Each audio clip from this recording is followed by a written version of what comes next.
Now we come to our media picks for the month. And this month I have one that wouldn't immediately stand out as an archaeological or historical pick, but I have my reasons. So I'll explain, if you give me the space and time to do so, why I've chosen Doomsday 2008 by Neil Marshall, or directed by Neil Marshall. Neil Marshall, of course, is the director of Dog Soldiers, and I believe in Yep. 2010, I think, he went on to direct Centurion, the This Michael is a brilliant and Fassbender. much underrated film. Yeah, Yeah, and brilliant film. definitely better than the Eagle, anyway. And Different. better. We'll do that as a media pick another time. Yeah. But nonetheless, this is an interesting one because Neil, in Dog Soldiers, in Centurion, and also in this film Doomsday, as a local lad, he's born and bred here in the northeast of England. Seemingly grew up with a particular fascination about borderlands and Hadrian's Wall in particular. And Doomsday begins with a real sort of love letter to Escape from New York, with the story of the rebuilding of Hadrian's Wall in steel and the full boxing off of the entirety of Scotland behind a sea-bound wall, in order to contain an infection, a virus that is ripping through the population. And I think I see where you're going with this. well, no, I'm not positing a solution to 2020, but rather, it's fascinating because the film goes on to be a bit of a curious comment on this idea of Scotland and in particular the Picts. Beyond the wall is the big bad, and the chaotic, or the more animalistic truth of humanity. And it seems that Neil Marshall would sort of solidify it, and I think in a more focused way, come down on this question in this exploration in his film Centurion. This movie is not a great film. So I'm not recommending it because it's a great film. I'm recommending it because it says something about how people in modern Britain, or certainly 2008 Britain, view this idea of north of the wall. The fact that it doesn't take much of an excuse for Scots to turn a bit tribal and go a bit mad.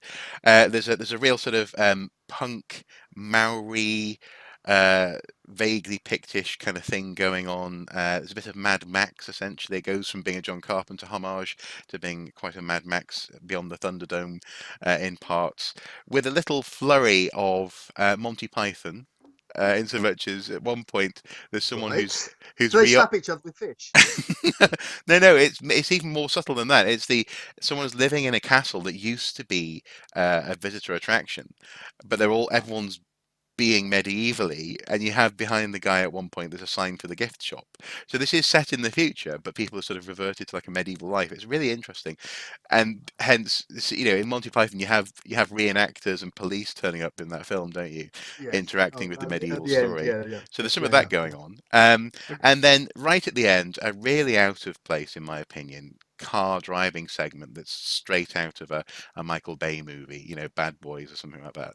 So this was clearly Neil experimenting. Michael Bay, Mark most candidate for the world's worst film director. Certainly the yeah. He's not great, but he's good at highly stylized spectacle. Um, and It's clearly one way this of describing it. Yeah, clearly this is Neil experimenting with genres. Clearly, at yeah. one point, it's definitely a love letter to Carpenter. In fact, one of the characters is called Carpenter.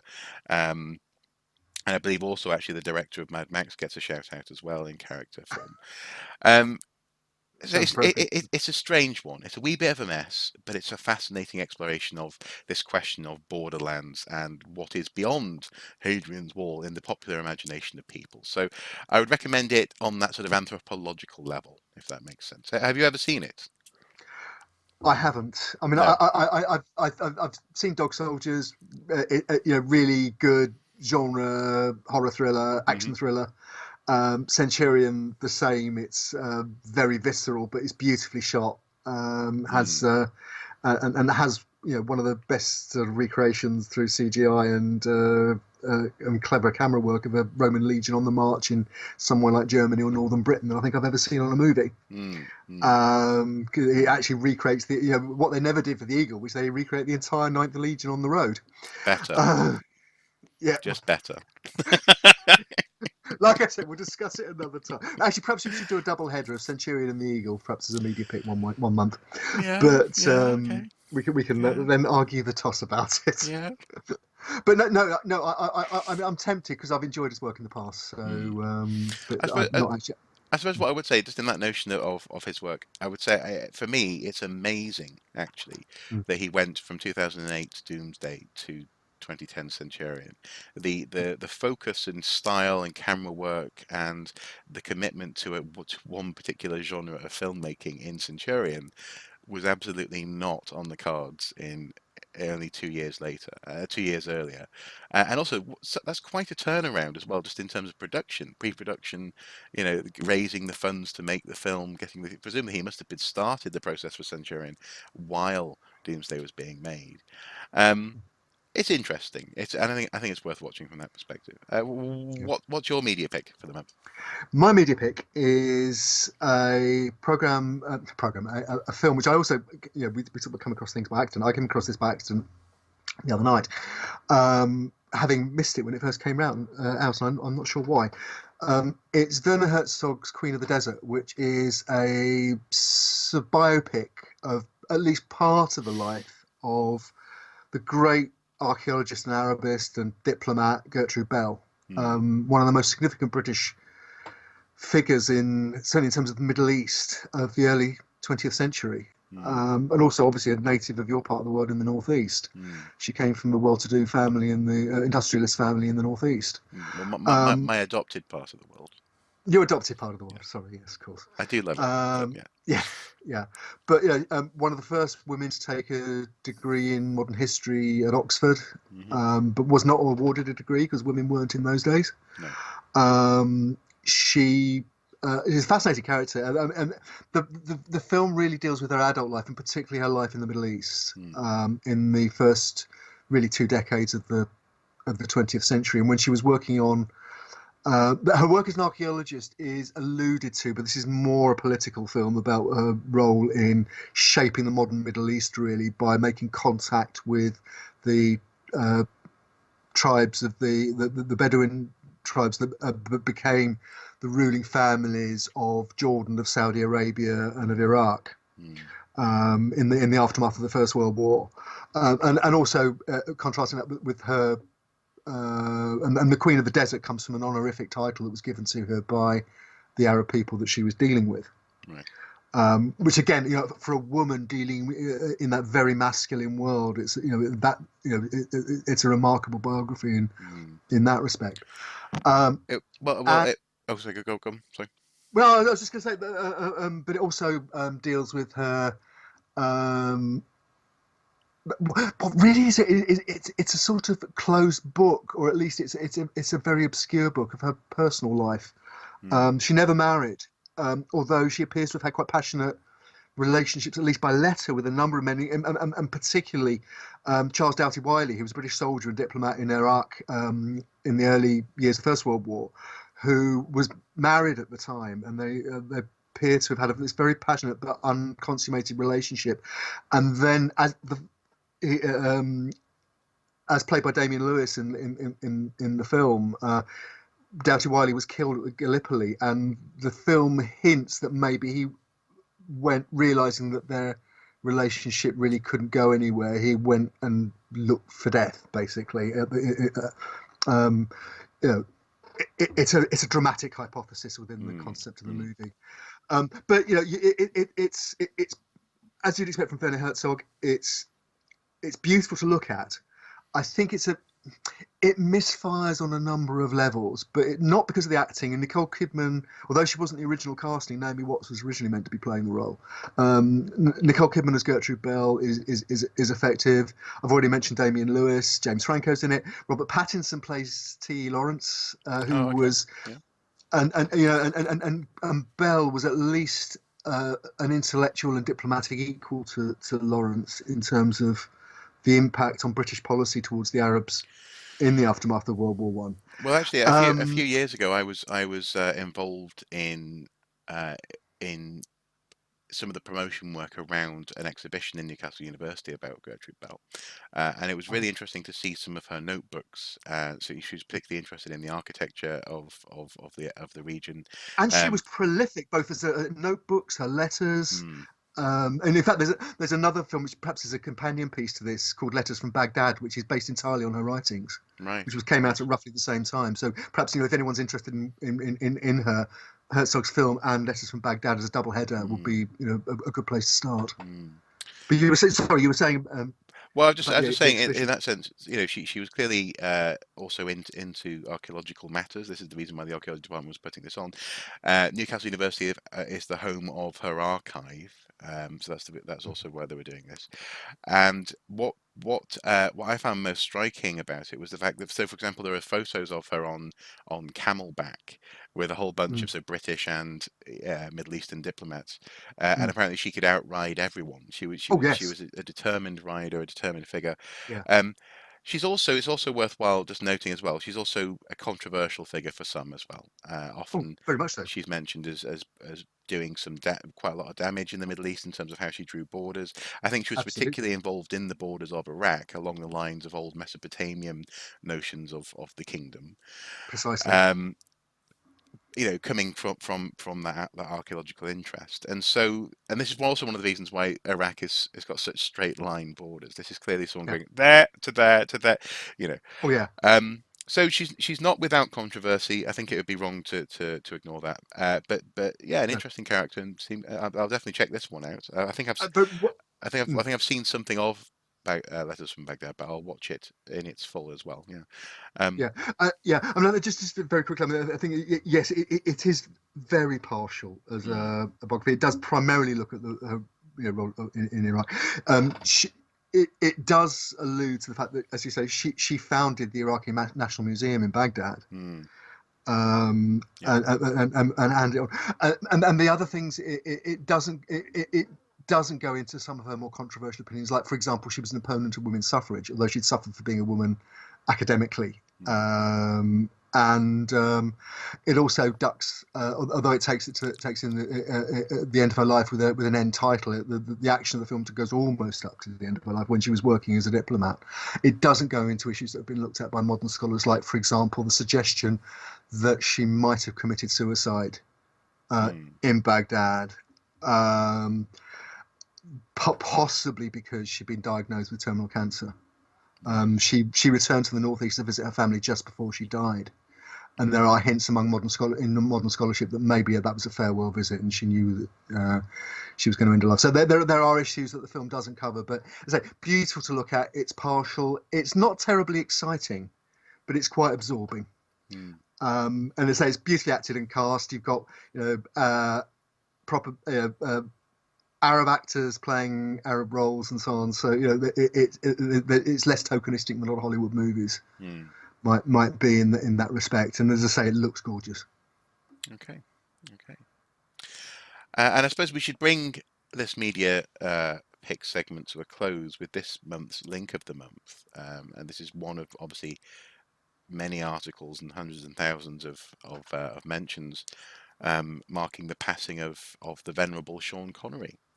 Of course, Indy's father, Dr. Jones Senior, in Indiana Jones and the Last Crusade. Ar- Arguably one of the most significant screen archaeologists ever. Arguably, yes, arguably indeed. And I think it's interesting actually because also this month I've seen a couple of articles where people actually I've also partaken in a couple of pieces of research where people have been asking, is Indiana Jones actually a good representation of archaeology? Is Indiana Are Jones they good people for still archaeology? arguing about that one? But I think what's undeniable is that Indiana Jones occupies certainly a pop culture presence Yeah. for archaeology, and in that sense, Henry Jones Senior represented in the Last Crusade. A sort of an archaeological conscience to Indy. This notion of you call this archaeology? He seemed to care about some semblance Although of how process. However unwittingly he ended up working for the Ahnenerbe. Yeah, this is true. Yes, yes, yes. Undeniable. Yeah. But he brought so much to that role. The my favorite line actually is the whole, I should have sent it to the Marx Brothers, when Yes. India's brought his diary back to the castle. Look what you did! I can't believe what you did, having just shot up the guys who stormed into the building. And of course, he was most well known and celebrated for his role as James Bond. And I suppose for me, there's always been a slight twinge of tragedy in that his final film role, in this context of this being the media segment, his final film role was in the League of Extraordinary Gentlemen, where he Where he put fell out big time with the director yeah, he felt really and the badly with the director. producers. And Yeah, and from what was quite an enjoyable but sort of mid-range movie, um, he then decided never to make another film. He was invited to take part in other films, but he just lost all interest in the craft, it seems. And yeah, who can blame him? By then he had made his money and he wanted to retire and play golf. And but it's a shame. I think it's a shame because whenever I see that film, I quite enjoy it. But knowing that the man didn't enjoy it is a real shame. yeah. Um, Whereas actually, I think if we're going to pay, and we have to, I think, also accept that he's controversial in some parts. He made comments about his attitude towards women and things like that. mhm, Certainly in the '60s, which would now be completely unacceptable, might be career ending. yeah. Um, but he also made some wonderful, wonderful films. I mean, the first ever Scottish Spaniard in Highlander, the Yeah. first ever Watch a Scottish, haggish. yeah, the first ever Scottish Russian nuclear submarine commander Uh-huh. in Hunt for Red hmm October. hmm Um, Comrades. um, but in all seriousness, he was one of those actors, although he wasn't a technical actor in many, many respects. He absolutely commanded the screen. And in fact, my favorite, I love Jones Senior in Indy 3, which is the Last Crusade, which is of course canonical, unlike the Kingdom of the Crystal Skull. Um, but no, I think my favourite Connery film, and it alludes to folklore and Greek history in Afghanistan and so on, is The Man Who Would Be King, which he made with Michael Caine, Yes. um, Yes. where he's taken as the reincarnation of Alexander Sikander. Mm. By a tribe in Afghanistan, and based on a Kipling short story, Mm. which is it's a wonderful film, very dark film, very clever film, beautifully played by the two leads, Mm. and possibly one of the best things he ever did. Yeah. No, I agree. I agree. I liked him in the Great Train Robbery, the first Oh, the Great Train first Great Robbery. Train That's Robbery. it. Yeah, yeah. Yes, with William Goldman. Yes, He was love very that. good in Yes, that as a gentleman yeah, thief. Um, yes. and I think because the thing is, it's easy to slightly take the mick of his determined lack of attempt to Technique. really do different accents. But just because his voice didn't change, I think he was actually also quite distinguished in each character that he Oh yeah. played. I never watch um, him as Bond and confuse him as any other character that he's been as.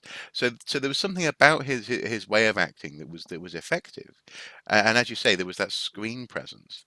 But I the think that's the thing that makes it made his performances work, because you know you, um, he when he was playing a character like Bond, or the character in Highlander, or Marco Ramius in Hunt for Red October, Mhm.